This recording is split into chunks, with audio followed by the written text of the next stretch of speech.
Hey, what's up, everyone? This is Dan from Rebellious Noise, and I am joined by Scott, Rob, and Lucas to discuss the biggest party of the summer, the Woohoo. event that you will never see coming, SummerSlam.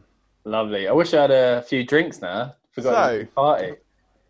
SummerSlam is always obviously a big occasion. This year, it's a WWE event that's returning to an arena finally, the Amway Center in Orlando, Florida.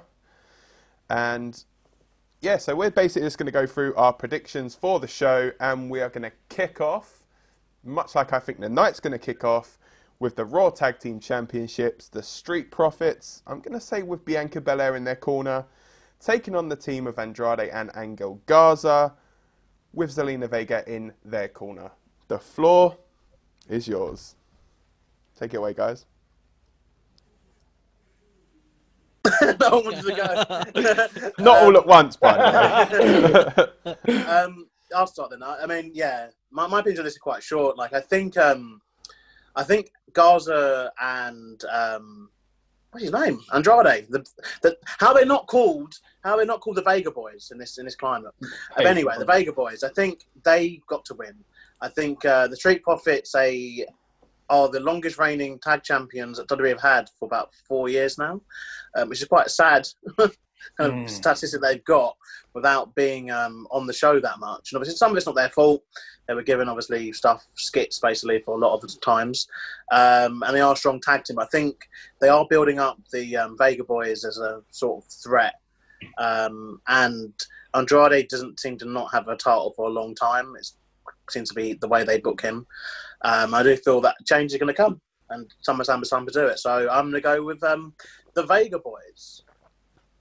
Yeah, I just don't feel like the Street Profits have really done anything with that title run. Partly it's due to the the COVID-19 stuff, and that isn't their fault. At the same time, they could have been booked better, which again isn't their fault. I've not enjoyed any of this comedy. There's a place for it, and I get the Street Profits can do that backstage, but they're kind of incorporating it into their matches, and I'm just losing interest. Like, I've really liked them, but they've really gone down in my estimations of a great tag team at the moment. So I'll be calling them the Vega Boys. I think we should, actually, until they get an official name. But even then, all right, we'll probably stick to it. Yeah, it's a good name. So I'm going with Vega Boys as well. Yeah, I think I'm going to go the same. I think Andrade is money as well. And I think he was fantastic in NXT. And they're a nice little stable. And I think to put the titles on them makes the most sense. Like you guys are saying, Street Profits ain't done much. I really enjoyed them in NXT as well, but they don't feel like a tag team anymore. They just feel like a backstage skit duo. And for that, I don't see now being the time they suddenly put them in the ring and start putting the championships, making them mean something again. So I think probably the plan is to get the titles away from them, which I think they should do anyway. Not that anything on their talent or anything like that, because like I said, I enjoy them in the ring. I enjoy when they do get to perform like that, and I do enjoy some of their skit stuff, except for the Viking Raiders thing. But yeah, I just think get the titles off them, have the titles mean something over here while you continue your Street Profits shenanigans over here. Yeah, I think I'm probably going to go make it a clean sweep, really. I think they're going to stick it on Andrade and Angel Garza, or as we're calling them, the Vega Boys. Yeah, get it right.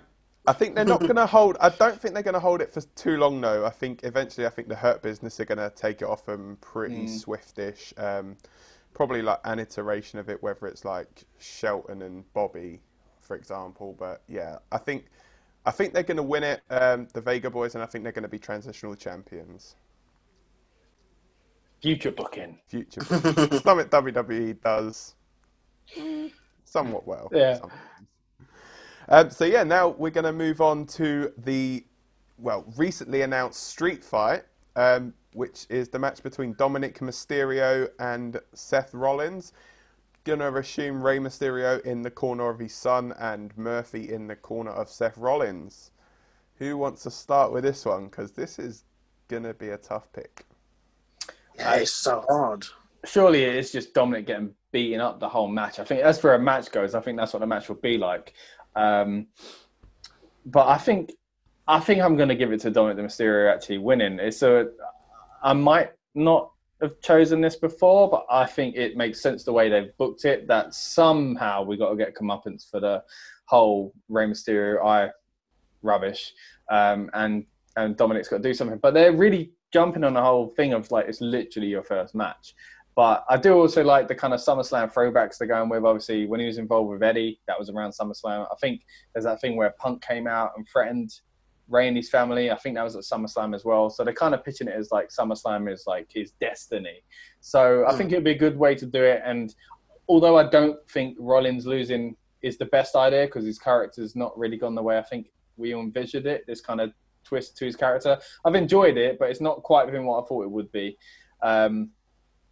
Especially with that kind of doubt we saw creeping in with the McIntyre match and then with the previous match. So you kind of feel like Seth does need that one big punch, but at the same time, Dominic needs that big punch to counter the whole Ray losing and looking like a chump for the past 6 months. So so for that, I'm going to go with, I think Dominic's going to do it just because it is a street fight and they can kind of be like, look, he ain't a trained wrestler and he is going against a former world champion in his first ever match, but boy, does he have heart, you know? So I think that's how they're going to do it. Like he clung on, because obviously a lot of the stuff he's just been getting battered for about a year now, from Brock, and now this, he's just been, I think they're going to be like, look at this young kid, look what he can take, and then somehow he pulls it off.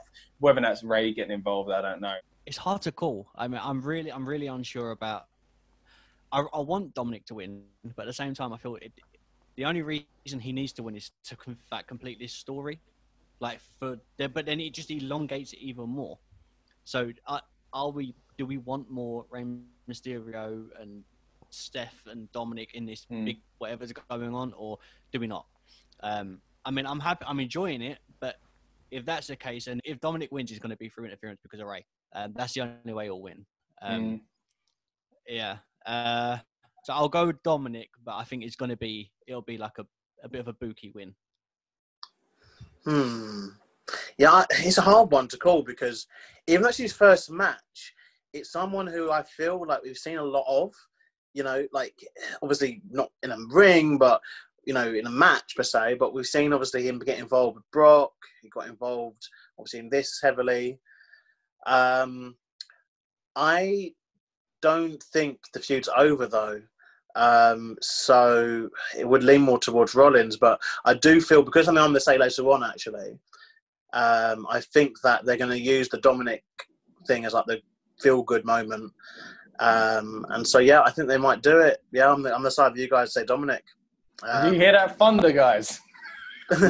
Just to break it out, because we might hear some thunder. There was a flash, and I was just looking thinking, I don't know if that got picked up, and then the thunder came. Sorry to cut you off, but I just thought it's going to get mentioned eventually. Sorry, mate. It's the Undertaker interference, isn't it? Yeah. But yeah, I don't know. I think Ray will get involved. I'm assuming the only reason I can think of to make it a street fight would be because you want Murphy and Ray to get involved. So I'm saying, and to cover, and potentially they want to cover that Dominic maybe isn't as good in the ring.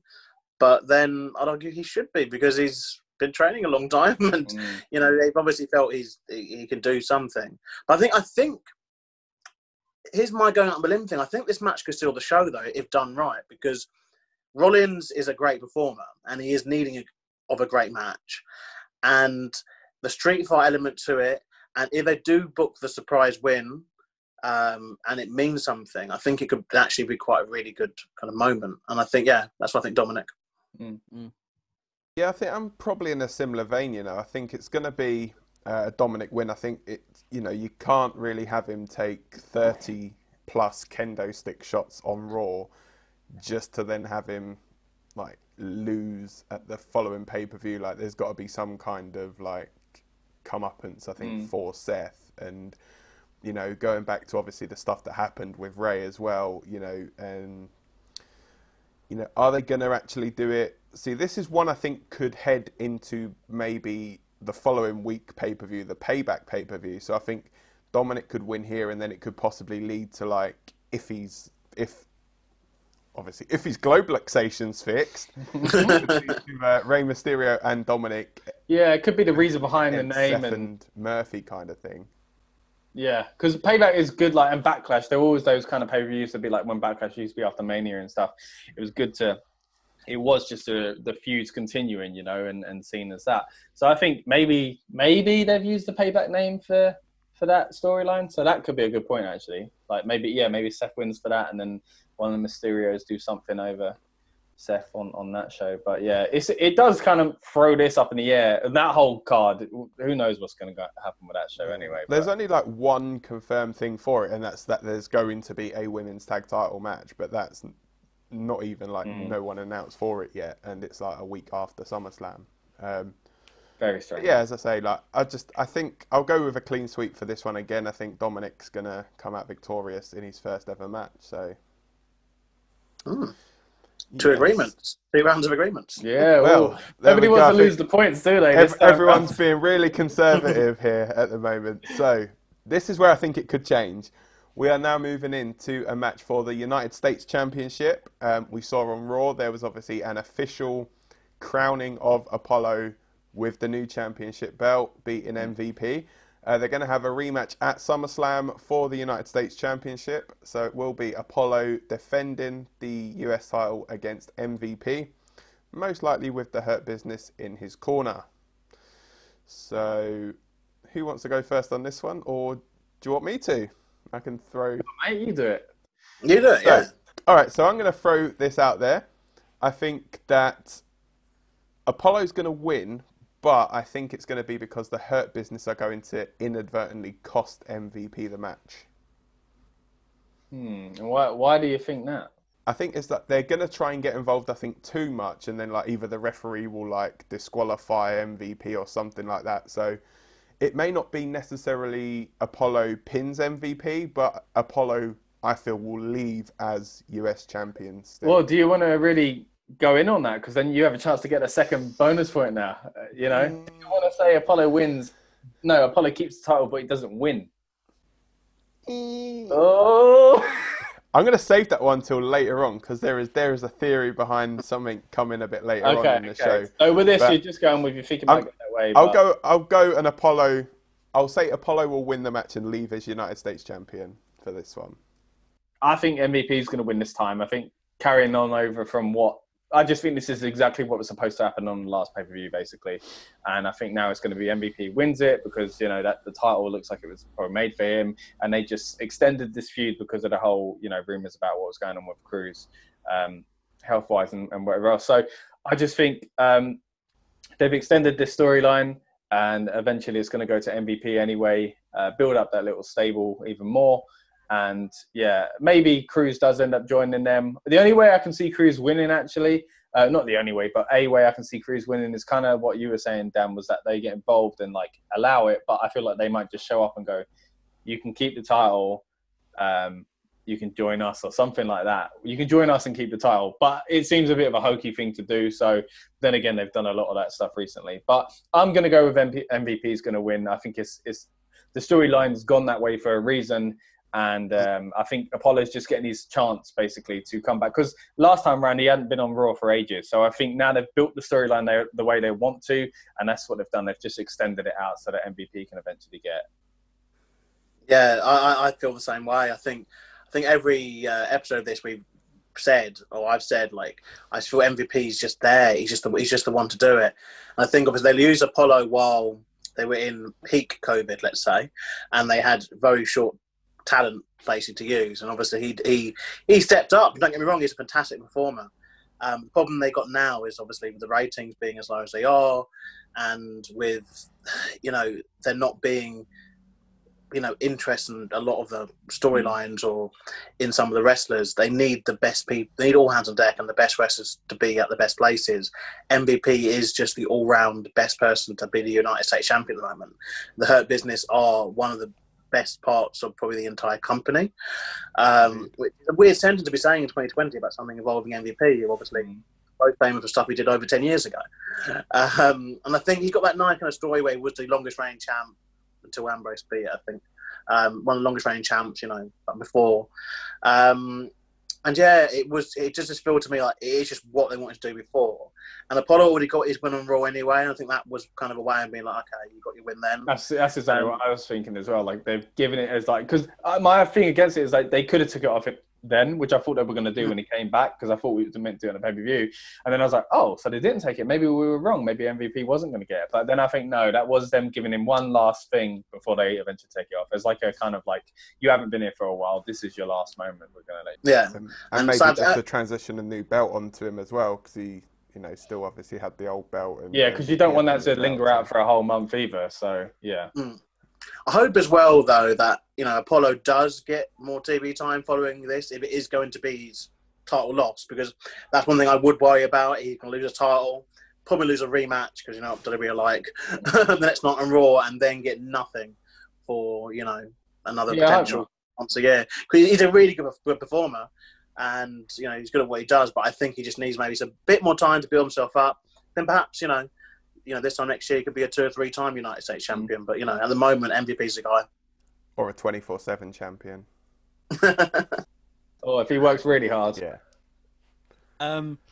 So I'm going MVP, but I just think it's going to be, as you said, like the Hurt Business will get involved. It'll be a lot of interference. MVP will get the overall victory, walk out champion. But I think we're going to see later on down the line that MVP will, because what you said the next pay-per-view is Payback. Yeah, so in a I week, reckon, and then I think Clash of Champions after that. Right, so I reckon at Payback he'll go for challenge. So it'll be MVP winning, then Apollo will go for the rematch, lose that, and I reckon it'll be a case of you're not good enough on your own, but with us, you can get this, and he'll join the Hurt Business. So that'd be a good way to do it.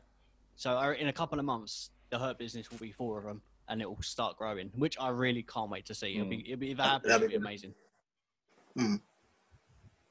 Fine, no one agree with me then.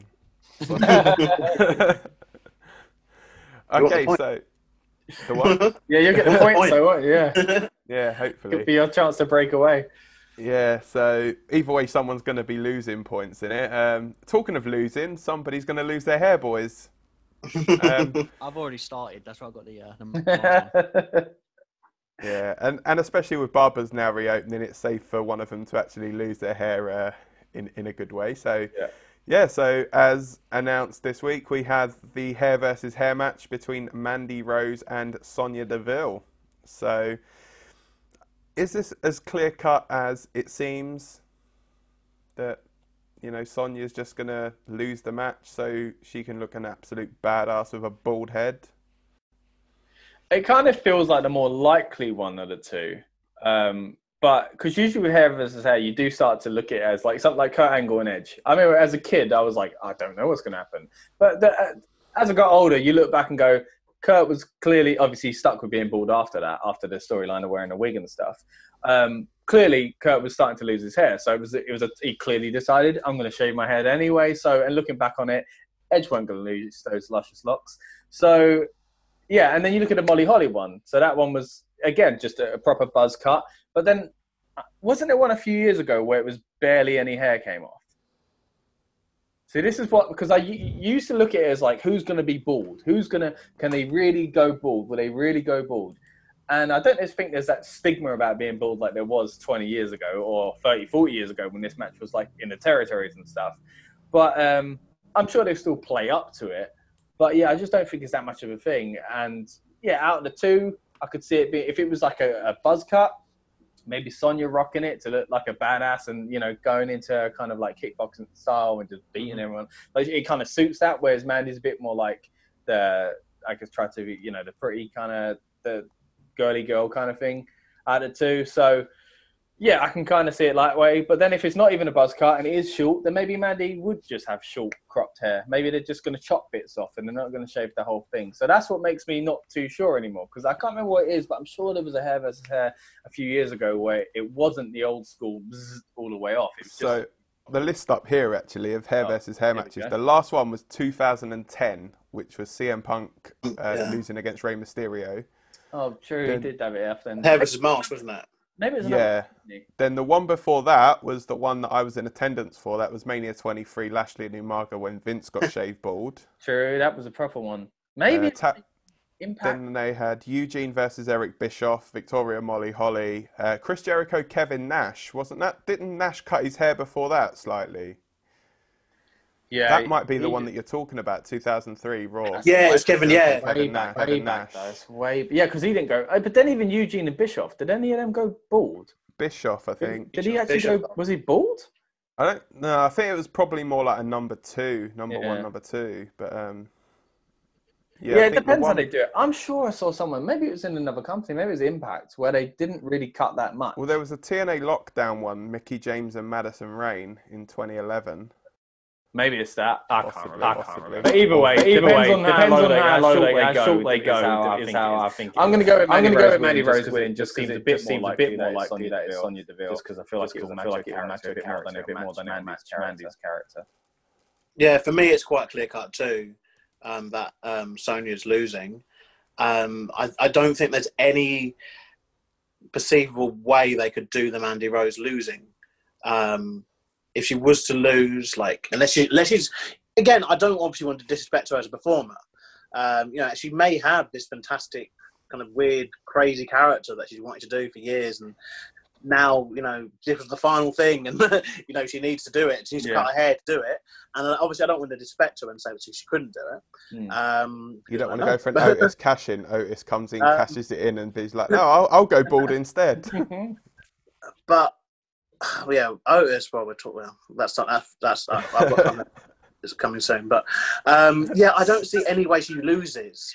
And especially because, again, this going back to what we said about the last match with Apollo and MVP, Sonya's already beat her twice on SmackDown, and I think we're now going to move in. Obviously, after the Universal Championship match happened, we are now going to move into whatever Otis's plan potentially for the cash-in is going to start existing, because obviously it can't exist in this current Universal. You say plan later.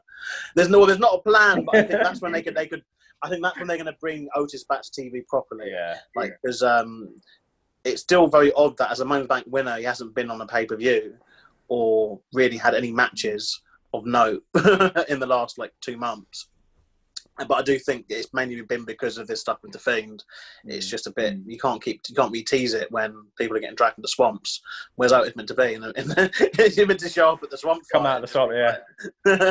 And then there's no point in being. And I think that we have that policy. There's no point in being if it can't be used for anything. There's no point in being on TV, which is sad, obviously, for Otis, because he's in potentially a championship position, really, isn't he? But not able to be on television because it's not needed. That's with the Braun match later on. But to answer you, my prediction is that Sonya will lose, so Mandy wins, and Sonya does the badass, kind of legit fighter thing, which could be handy because we need new challenges for the SmackDown belt, women's belt, and it's been very caught up in Bayley Sasha for so long. And obviously Bayley's already beat everyone, and Sonya's never got a chance. So it'd be nice, I think, for Sonya to get a chance, and future. But so my pick is Mandy Rose to win. Yeah, same. I just think it makes more sense Mandy not getting a haircut with Sonya. I know it sounds odd as well, but Mandy's got, as you said, she goes more of a girly girl, whereas she just has something about her where she could pull off more of a kind of how Ruby Wright has her hair, or she could have it nice and straight kind of thing, something like that. She could just have it cut short and just it's not what she looks like, it's what she can do in the ring, and make that as an important. So a new angle for her and a new character kind of debut after her hair's cut would be perfect. Or they'll keep her off telly for a while after she loses, and then she'll come back with a whole new look and then go forward. But I think Mandy's winning 100%. Yeah, so as I say, I thought, I said from the start, it's going to be, Sonya's going to lose. She's going to get her head shaved bald. So obviously that's a Mandy Rose victory for me. I think obviously with Sonya, apparently she's got a bit more creative control as well. So she's actually pitching storylines and stuff, and they're getting through. So perhaps it's actually Sonya's idea to do this. And if so, it's something obviously we've not seen in 10 years, a hair versus hair match or someone losing their hair. It's going to be a good stipulation. Obviously, Braun Strowman's obviously lost a hair versus hair match that none of us have seen. It does kind of devalue it, though, doesn't it? Don't you think? For someone to shave their head the week before, like, again, it doesn't have the same stigma as it used to have.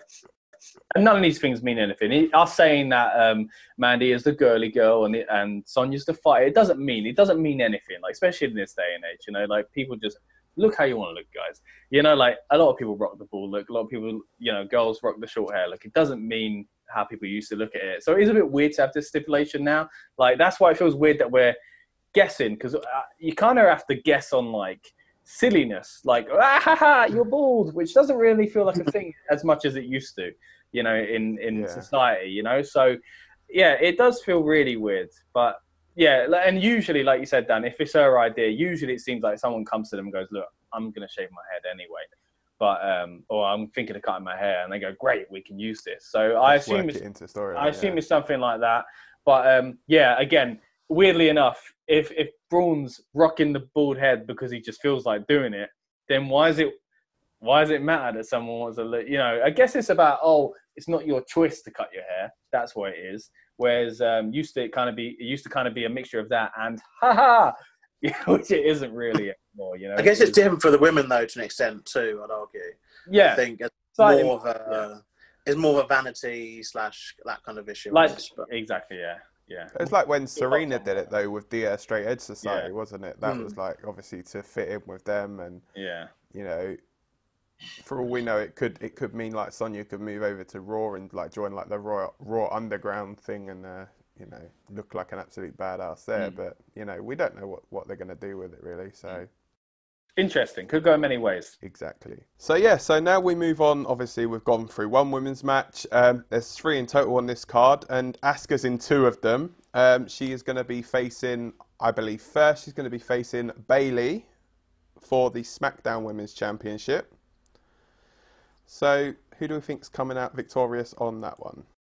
It'd be funny if she becomes Asuka 2 belts and wins them both, but I just can't see it. So I don't know if we want to talk about both matches at once, because I guess for a lot of us, our opinion probably going to depend on the other match. Anyway, probably going to be. I was gonna thinking of doing something like that, but it depends on the order bit, though, doesn't it? Yeah, because they might bookend the show with one towards the start, one towards the end, but. Yeah, because I feel like I don't know. I can't really see her losing both. I feel like if any, she'll get the Raw one back because of the whole blow off between Sasha and Bayley. And to rib Sasha that she's never successfully defended a singles title ever. Yeah. This is a hard one to call, man. So do we think Asuka's going to come out with at least one of the championships? I think if she does, it'd have to be the second match. Do you know what I mean? She'd have to lose the first one and win the second. Surely. Yeah. Surely you wouldn't win a title and then later on fail to win the other title and it seemed like a big deal. Because you've already got one. The only other way I can see him doing it is potentially doing something like on the night, changing it up to a triple threat, like a winner takes all triple threat match. And have maybe one of them pin Asuka and become Bayley 3 belts or, Sasha 3 belts kind of thing. But then... I think I'm going to go with Asuka winning the Raw one because I feel like Banks... The whole point is Banks will want Bayley's title. I still think that's probably going to be it. So I think... Or the other way around now, maybe it'd be Bayley gets jealous and wants both titles and, wants Sasha's one off of her. But I think... Eventually, I think they're still not ready for the split because of, the no audience thing. And that's why this isn't probably the match we all thought it would be was Bayley versus Sasha at SummerSlam. Obviously not happening. So that's probably still getting delayed. So therefore, I think Asuka's going to win the Raw one back. Sasha's going to, but then it meant she got it for no reason. But then again, a lot of these things it felt like for no reason. So I'm just going to go bold with it. So Asuka's going to win the Raw title, and earlier in the night she's probably going to lose so that to Bayley, and so that Sasha can go after Bayley, who has the one title out of the 2 of them. Yeah, I don't know, because the only example I could use to kind of think of in this one is when Seth Rollins did the double at Night of Champions a couple of years ago. Was that the US and the WWE? Yeah, US and the WWE. Yeah, when he faced Cena and lost, and then beat Sting. And that was obviously from a villain perspective as well. So that just helped in this scenario. You got two villains, being Sasha and Bayley, who have the belts that need to be taken off them, but it's the same person doing the taking off, and they haven't announced whether they're back to back either, which I guess they would do. They would have done if they were sort of ready. I think the gap is helpful because I'm guessing if one goes on quite early, the better story really is for the good person to finally overcome the odds. So I think whichever one goes on first, Asuka would lose, and then she'd win the second one. If that makes sense. Yeah, but I don't know what one's going first. The stakes aren't as big unless you're really pushing. She could win both of them. This is amazing because it kind of be like she's already won one. I think you do need. I think she does need to lose the first. So I agree, man. But yeah, for me, it is the Raw one should probably win. So I think that'd be the. I'm just concerned that I don't believe they could pull it off, I guess, but I don't believe this is going to be the main event, as in on last as well. So I think that the only other way they could get around Asuka winning the first one is if she is then going to go on to the main event and win both, and that's like a big moment, like when she wins both, I guess. But I don't see them closing SummerSlam with that because I do feel that the two world title programs are actually really strong, for different reasons, obviously, but they're quite strong, and I feel that one of those two have to kind of close this show. Depends which one's first. Okay, right. I'm going to go the other way just because I points of at stake, and I'm thinking we don't want to be tied. It's a bit boring. I'm sitting here agreeing. So let's go with it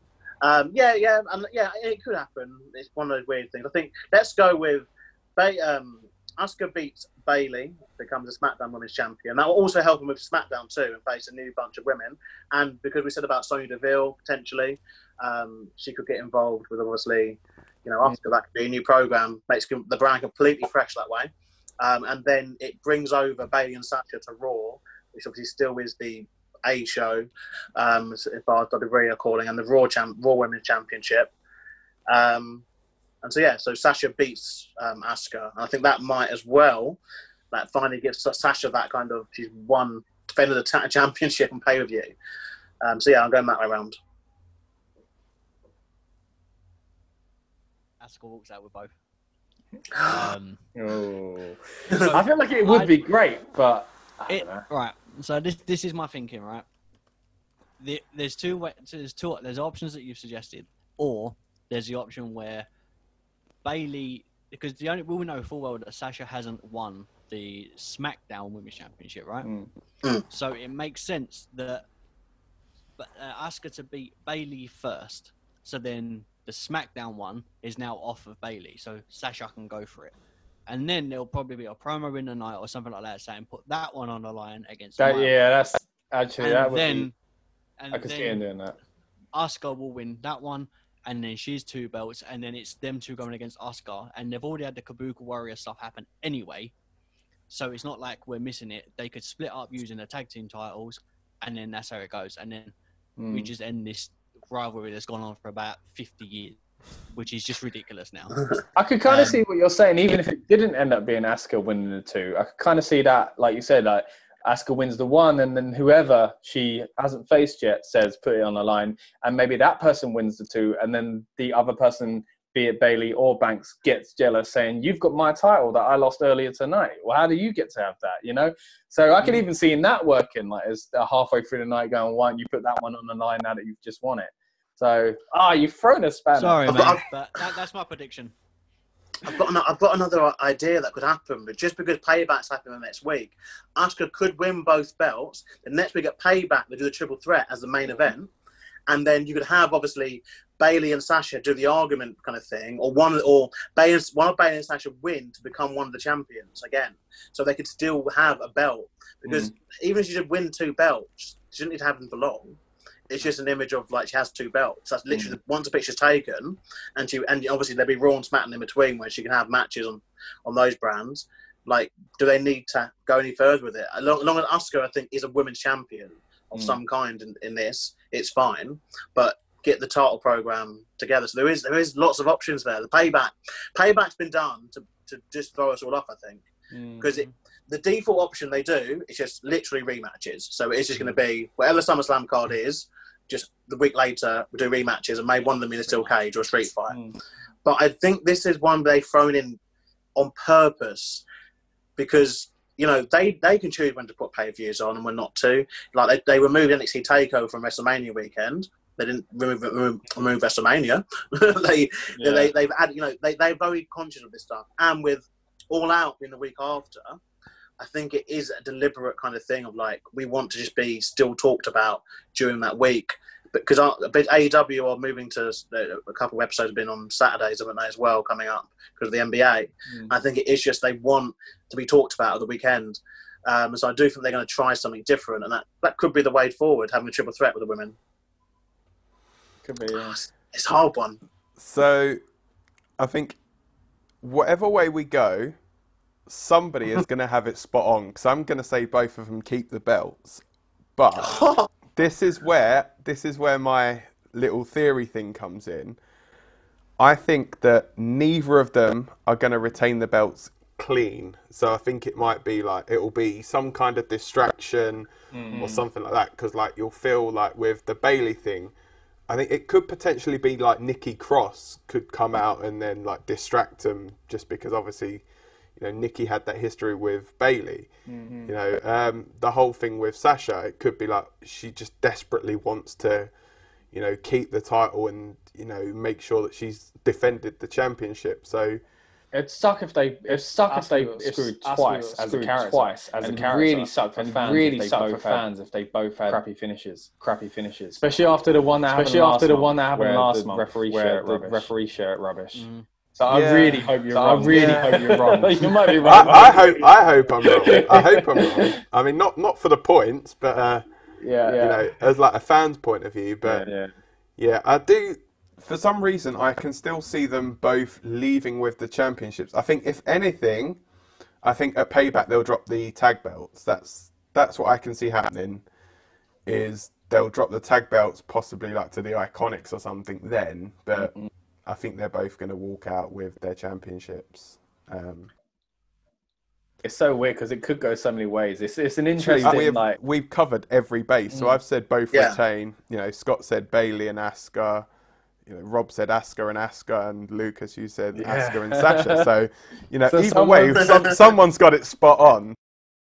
Going to be some movement in the table, boys. Indeed, yeah.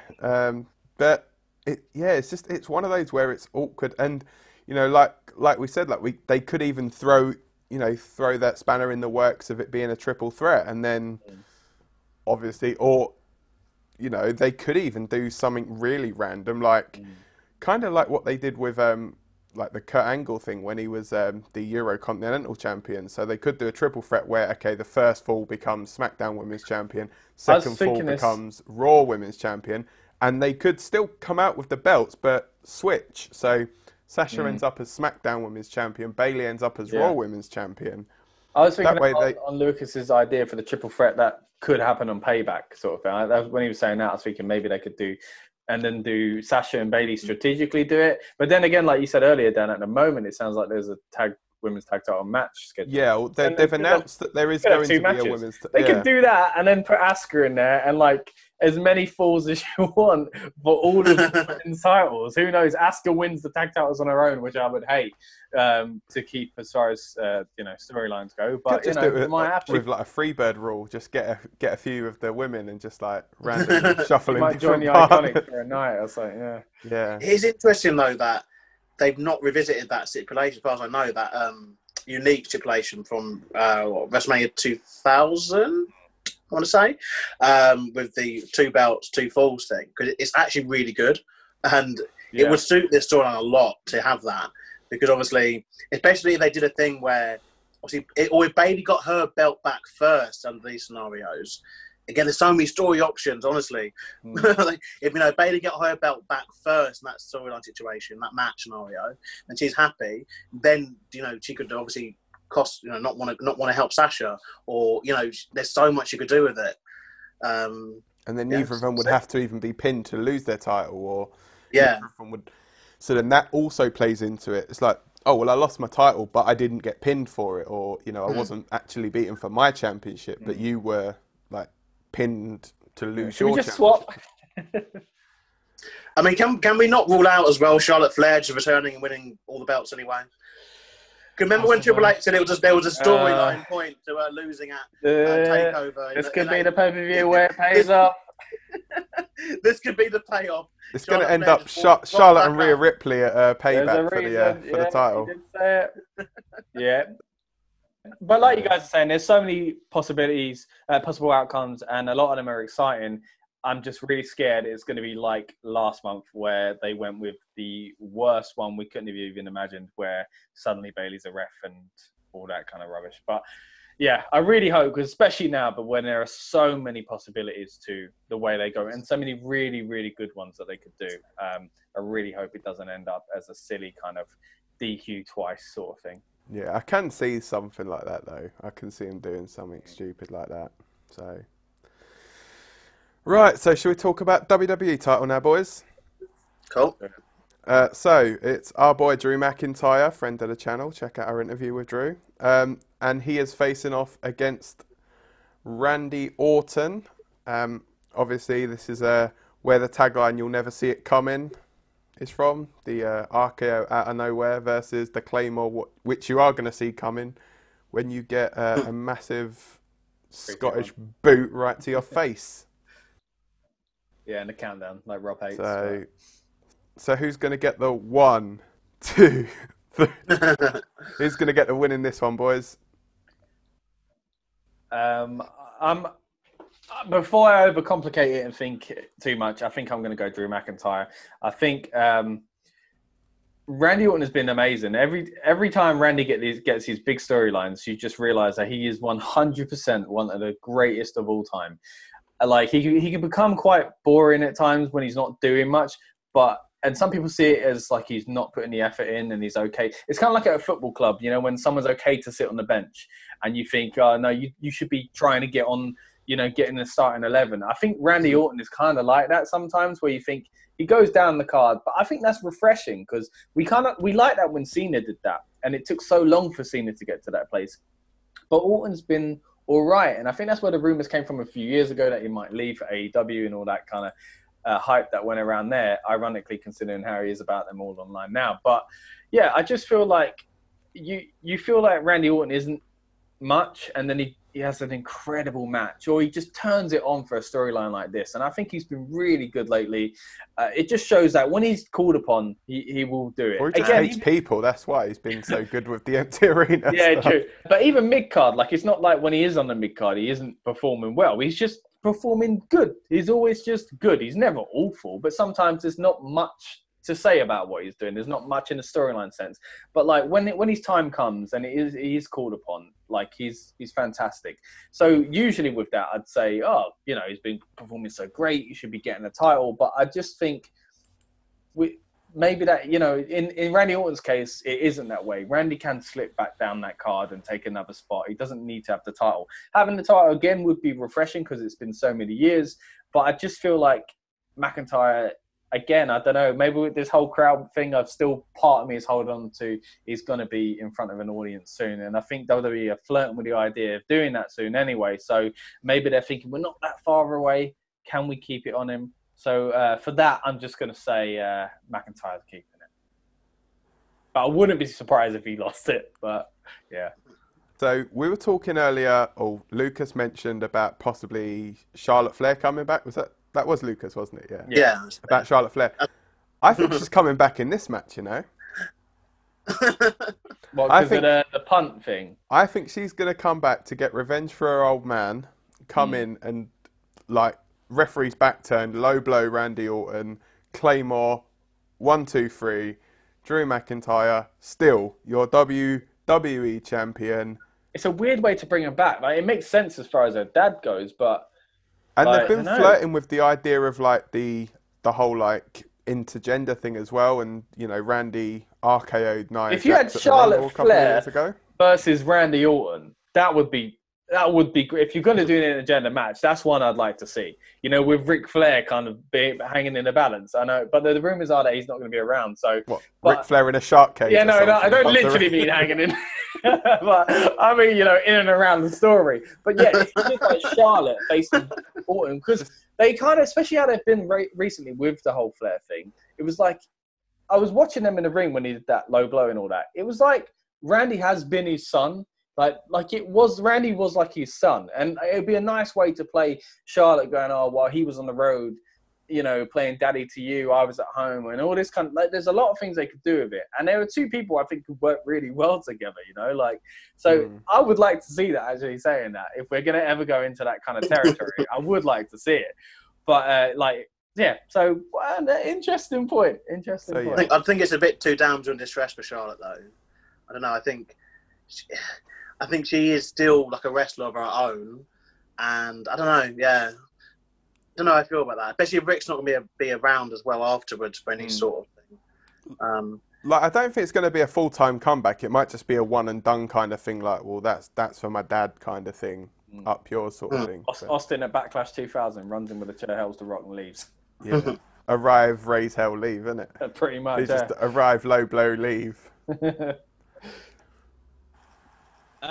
Yeah, so I mean, I was interested about what you said, and it kind of made me think. But I'm going back to my original thought. So I reckon everything that Scott said just makes me think Randy Orton's going to win this match, because I know that sounds odd because you said it for Drew. But yeah. But those same points of a Randy. Yeah. No, but Randy's been in this position where, as you said, he doesn't have to do anything on the card. He can just sit there, and then when the moment he's needed and called upon, he literally just strikes like his character, and he just ramps it up, and he puts everyone on notice of this. I'm still here, and this is the bar as well for performances. Exactly, you know, and it had a couple of the match with Edge. They were a bit wavy, you know. But even they were still good enough to be, you know, like, this is what we're doing at this age. And Edge only just come back, and Randy's in his mid 40s. So, you know, so he's still got it. So I think one more title run for him is good enough, and then he can just drop down to mid card again, and, you know, just do what he does best. But this new look of a new way of Randy's bringing a punt back, and, you know, I wanted to see it for so long, and we kind of started seeing it a couple of years ago with Jeff. And it kind of disappeared. So him coming back and literally with a legend killer thing, like this aura, but just killing everyone, would be perfect for Andy. So, and on top of that, give it a couple months, and when they can have fans back and Drew does overly win it again, he gets his moment of in front of fans winning. So it's technically a win-win. Yeah, it would be exactly. Good. So I feel weird that they're using punt again. I've wanted them to bring it back. I love it, but when you build an RKO versus, they're more showing off what the punt is, you know, than the RKO. Yeah. I'd argue they're showing that Orton's just very dangerous, though, isn't it? I guess that's what they're. I think the best way to do it would be that both of them are attempting to do their finisher. And then it'll literally be, as Drew goes to do the punt, Randy moves. As Drew gets up, the RKO he just hits it, and then that's it. I think it'll be one finisher from either of them, and that will call the match. That's what it needs to be. Yeah. I'm going with Randy Orton to win. I think he's just reached beyond levels that anyone should be able to reach, and I think it needs to be rewarded. I think bigger picture-wise as well, you're looking forward to Edge coming back next year. You've got a built-in story of Edge and Orton for the title at Mania. I think I've been very critical of Drew. Like, you know, I think it has been mentioned the past few months, and obviously he is suffering from the no crowds, like the worst probably, because he is obviously positioned as basically the main champion of the company, and he hasn't got the luxury, like we're going to get to in the next match, of being able to just go into a swamp every time he doesn't want to have to actually do anything. And they built in him in such a way now where we are getting the kind of same story, and it's not necessarily him. That's not his fault. Like, that's basically what he's been fed to say, but he's basically been fed the story of you were here before and you were crap, so you got fired. You didn't do anything for years because, remember, in WWE's world, Indy doesn't exist. You didn't do anything, and you returned, and now you're good. And they done it with Dolph. The Dolph feud was the same, and so was even when they touched upon it with Rollins for a little bit too. But this dude very much is, Drew, you're rubbish, and even Drew's now getting into it as well. Like, I got fired, I got released. I deserve to be fired, and I deserved for it, and it's just like it's making him like a loser. And although perhaps they're doing it in a way to make us think, let's support the little guy, support the underdog, I think Randy Orton, he's on the level now that I just feel. Similarly with obviously AEW and MJF, they need a belt. You need to just go like, right, he's just reached a level which is just so good, and we want to keep this going because him and Ric Flair on Raw just gone.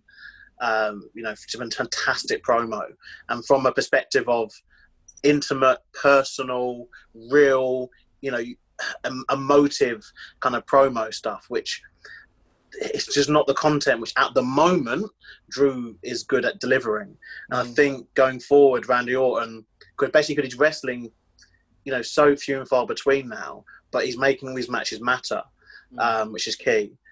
I think I do agree that it will be one finish too. I think it would be silly of them if they do lots of finishes, because that will kind of kill the tagline. I guess the tagline applies to the other match as well, to an extent, because of, what the other match can do. But I think it has to be Randy Orton. I can't, I'm not into the Charlotte Flair suggestion involvement. Or anyone, to be fair, I'm not interested. I don't think anyone's involvement could happen in this match, really. Especially if, even if Rick wasn't done, I would still be like, well, apparently done, sorry. I still would be like, well, I don't really think they're going to have a 70-odd-year-old man, be the reason why Randy Orton loses. That's my take. Cool. So we move on now to what I believe to be the main event of the evening, and that is the Blue Universal Championship match between Braun Strowman, a newly bald-headed Braun Strowman, and the Fiend, Bray Wyatt. So the final hurdle for Braun Strowman to overcome against Bray Wyatt. Boys, can we see anything other than a Fiend victory in this one? I don't know now. Smackdown just gone, literally just tipped everything on its head now, because I don't understand what Braun is anymore. And so when I don't understand what something is, he's a monster. Then questions. But he's a monster now that is now hurting women and is doing maniacal laughter and has teleportation powers. The swamp's changed him, man, and it makes it a little bit harder. And do I go out on my limb? Well. Otis? Yeah, Braun wins. Oh. Braun wins. Braun wins. Thought we were going Otis there as well. No, we're not going to involve Otis yet, but I think Braun wins. I can't figure this story out now, but it just feels that they're adding in a lot of points to it that it seems very late in the day to add them in. Like this whole Alexa Bliss getting involved, and now she's part of that world. And then they did like a reverse damsel in distress angle on SmackDown just gone, where obviously Braun was attacking Alexa and the Fiend saved her, but the Fiend's the bad guy and Braun's the good guy. But Braun's not really doing that.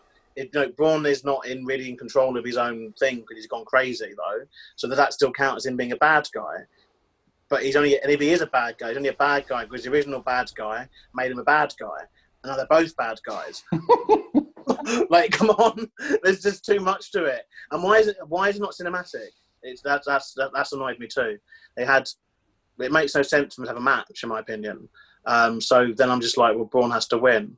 And the thing is, now you place it, and because Dan, you place it this way round, I think that would make sense. If it is the case, if it is going on last, I think the good guy has to win. But there's no good guy in this one. So Alexa's Alexa, yeah. Or Otis. Maybe it is Otis, man. We're all talking back to your crazy theories now, Lucas. I don't know. Yeah, in terms of Otis, I don't see him getting involved. I think this feud's been very... It does feel out of place, yeah. Yeah, they've been very, this feud exists in its own world, and it'd be very interesting to see how they do this, especially with the fact that we are in an arena and they will obviously be able to do certain effects and do the Fiend entrance properly. Because I was really worried about that, obviously in the PC. But yeah. I'll let the floor speak now, actually, because I want to hear other thoughts. So I don't know. So Braun mentioned that anyone that ever faces the Fiend becomes what they used to be, or something like that along those lines. Basically, the opposite of what they were, right? Now we see it with Daniel Bryan, Seth Rollins, and The Miz. They've all become heel, and I think was Finn Balor as well, or something along them lines, or was that? Am I thinking wrong? Yeah, because Finn went away, didn't he, and then came back in NXT. As a heel in NXT. Yeah. So there's like 4 or 5 guys now that have competed against the Fiend and have gone heel. We don't know about John Cena. Interesting. But this was my thinking. Every time they've gone against the Fiend, that's happened. This time it's happened to Braun when he's gone against Bray, and it's the Buzzard way. So Buzzard Bray. So is it something to do with the location? Because if that's the case, then it was in the swamp.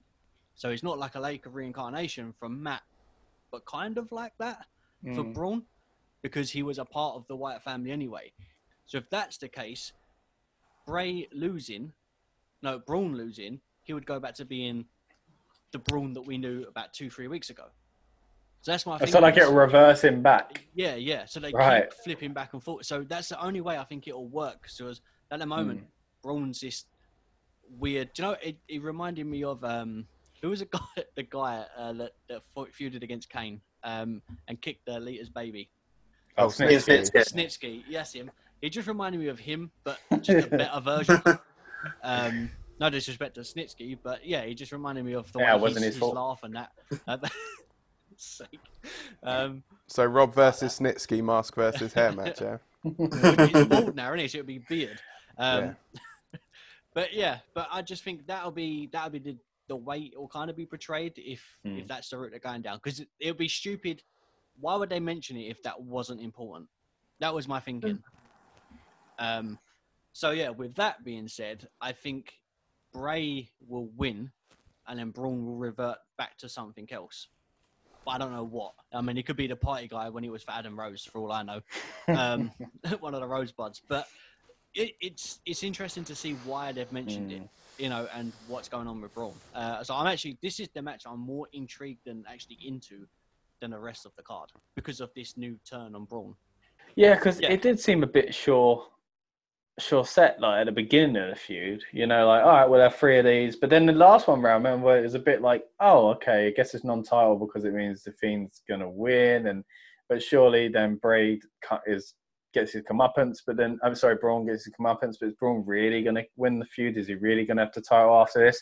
It's the title that sways me. I feel like, and the Fiend's kind of like, damage that's been done to him at times by taking too many losses. That's what makes me think. So straight out, I'm going to say the Fiend's going to win because I think the Fiend's going to have the title and it's going to move on to a new storyline. That's why I think that. But everything else about the feud, like you say, Rob, is really just confused it, because again, it's usually that 3-match rule, third one, someone wins the feud, and the non-title thing just felt like it was in the wrong place. It felt like that should have been the last one, and this is the final match. Yeah, I felt like that Braun should have won. If he was going to win the final one, it would have been the last one. He finally came up against.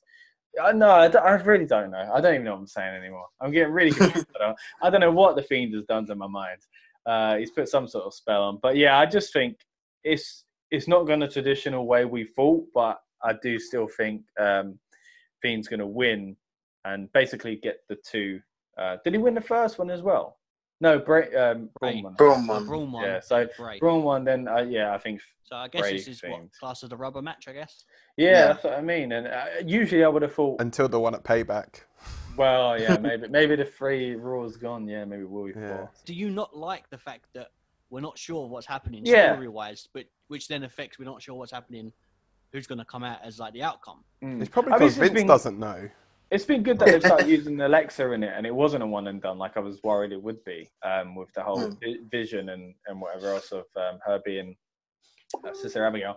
But so I'm interested to see where that goes and why they've done that, and if this is going to play a part in the match at all. But Yeah, I am intrigued, but like the last pay-per-view, there were so many things where like, wow, this is actually really like so many of these matches we can't really call. It's hard to tell, and then so many of them had poor finishes, and that's my only worry about this. That the intrigue isn't even as high as it should be, because the last pay-per-view, I had so much intrigue about so many ways it could go, and they literally went the worst way on a lot of them. So, but yeah, I think I'm still going to stick with the Fiend. I think he's going to surely go on and be the champ now and then move it on to someone else. I think Braun's time's probably up. It's been a really good run, to be fair, for what it is, but I think it's time to now move it on to the Fiend, and let's not keep chucking the Fiend down the stairs and losing all the time. So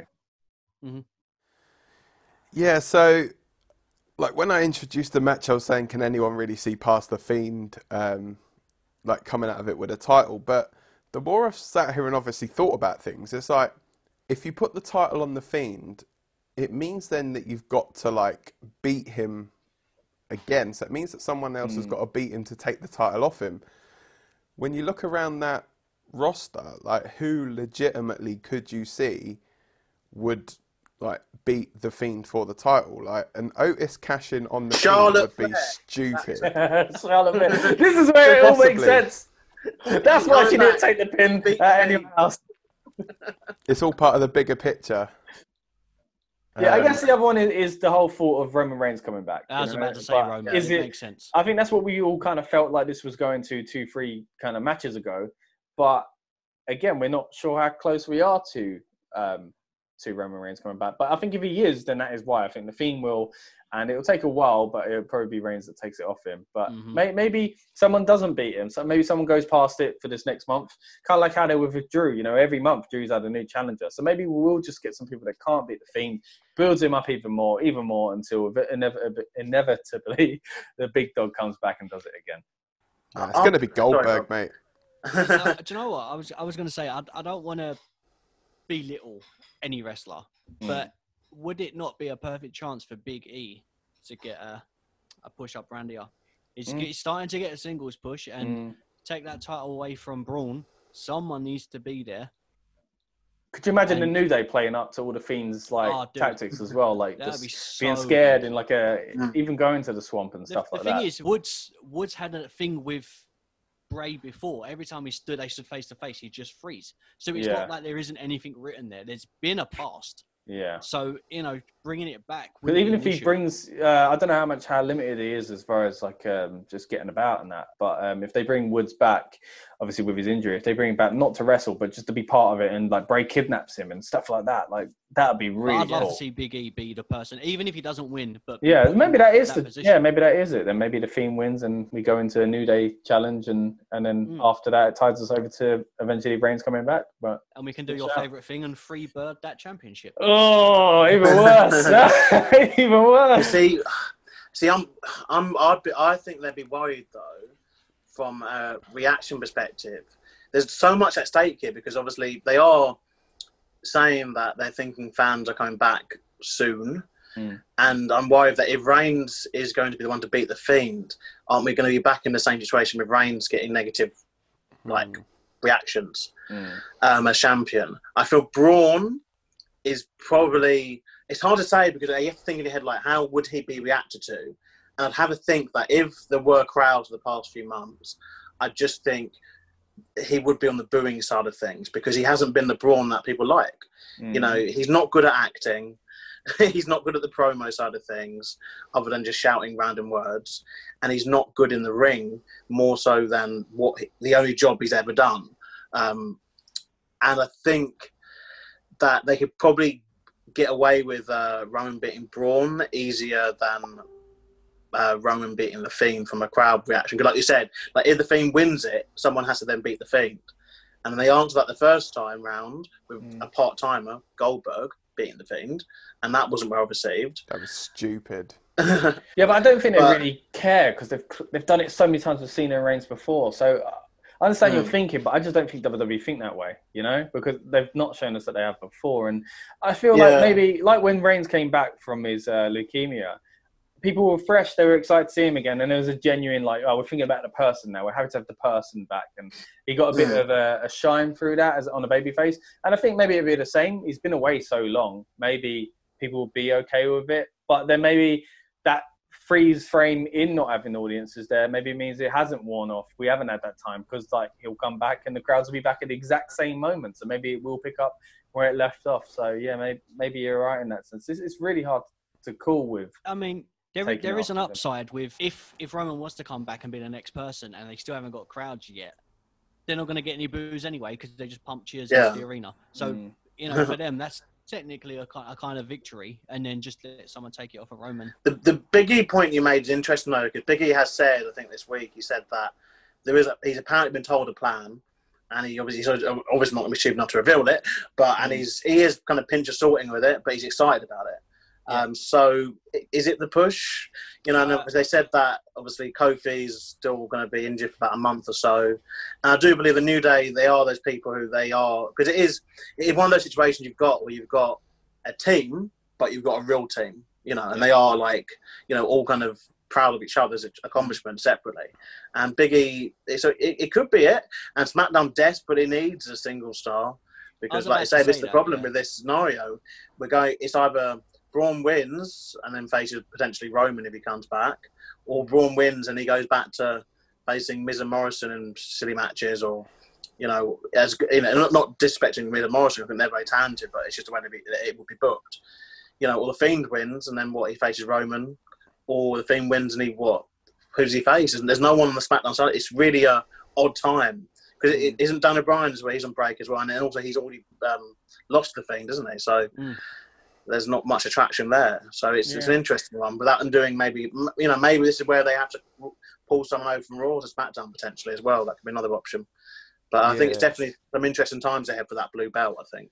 Yeah, I think it is one of those things where I think Braun is easier for them to beat and take the title off of than the Fiend. So, you know, I don't like them doing like the stupid finishes where it's like, oh, this person wins, but this person's still the champion, and you know, out of interest, why did you pick this match to be the main event, in your opinion? Like, yeah, I feel like they've hyped it up a bit more, and obviously closing out the show last time out as well. I feel like you know, that was like where that final scene from Extreme Rules, the horror show at Extreme Rules, being the Fiend popping up.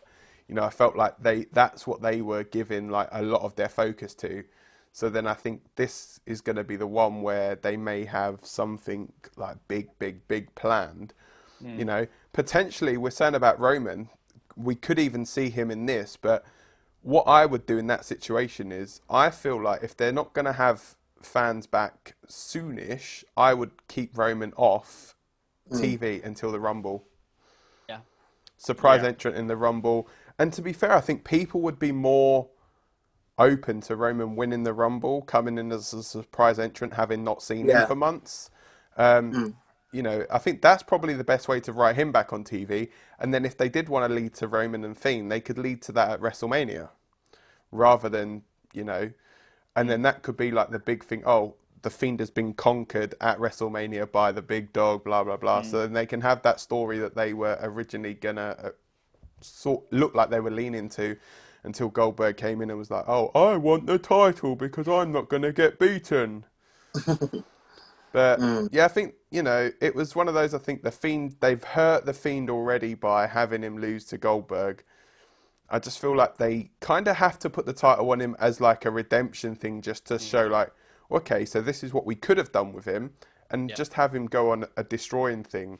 You know, they've made that custom belt for him as well, so... Well, I mean, that's what I was going to say. From a standpoint of that as well, as you said, let him go on this destruction path.